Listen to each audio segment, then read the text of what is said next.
loved her, of course. She was thin, had a bubble butt, and always dressed like she was on spring break.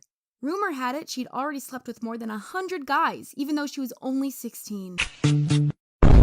But that's probably an underestimate. Once at a party, I saw her kiss 10 different guys within just an hour. It was so disgusting. And things escalated on our class camping trip. I looked out the window for 1 second and Bonnie handcuffed herself to my boyfriend TJ. Then she said she couldn't remember where the key was.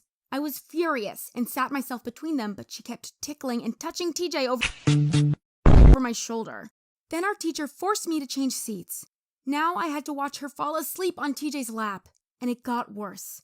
When we got to the cabins, it was already dark, and we couldn't find a hammer to destroy the handcuffs. So our teacher told TJ and Bonnie, "You two just have to bunk together tonight." That's when I lost it and screamed, "No! My boyfriend won't sleep next to that tramp!" "Don't stress, girl. I'll take extra good care of TJ. You'll see. He's such a good boy anyway." She started pawing at him, and I was about to kill her.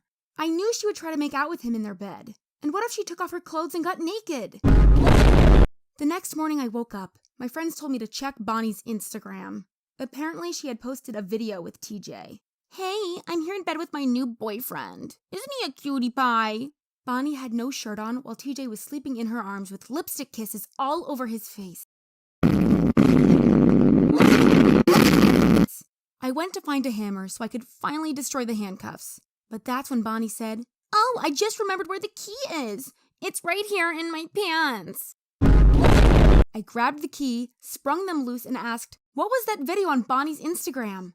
"Oh, that wasn't my fault. She kissed me while I was asleep." "Oh, TJ, you liar. Why don't you tell her about the other things we did last night, you naughty boy?"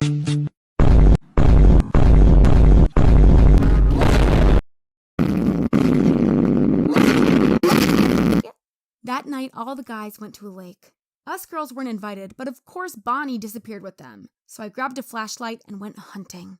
I found the guys laughing around a bonfire when Bonnie sat down on TJ's lap and sucked his face.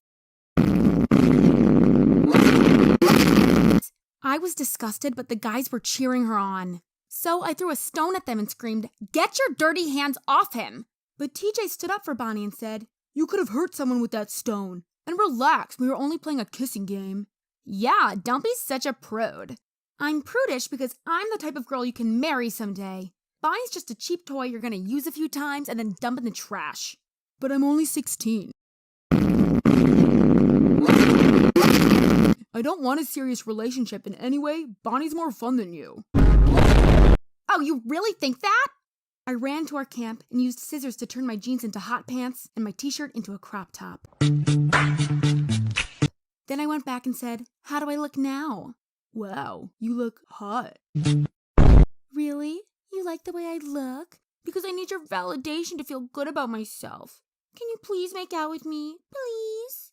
It was fun beating Bonnie at her own game, but she was a professional and outplayed me. "Mind if I join you two?" "Sorry, but I can't risk getting an STD from you." "Okay, girls, calm down. Why don't we go back to my cabin for a duel to see which one of you is the better kisser?" That's when I finally realized that my boyfriend didn't care about me one bit. I told him, "It's over between us. I'm sure she already gave you her STDs, and I hope you both die of syphilis."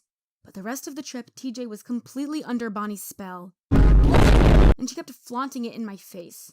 "Oh, babe, last night was so good. Can we go back to your bed?"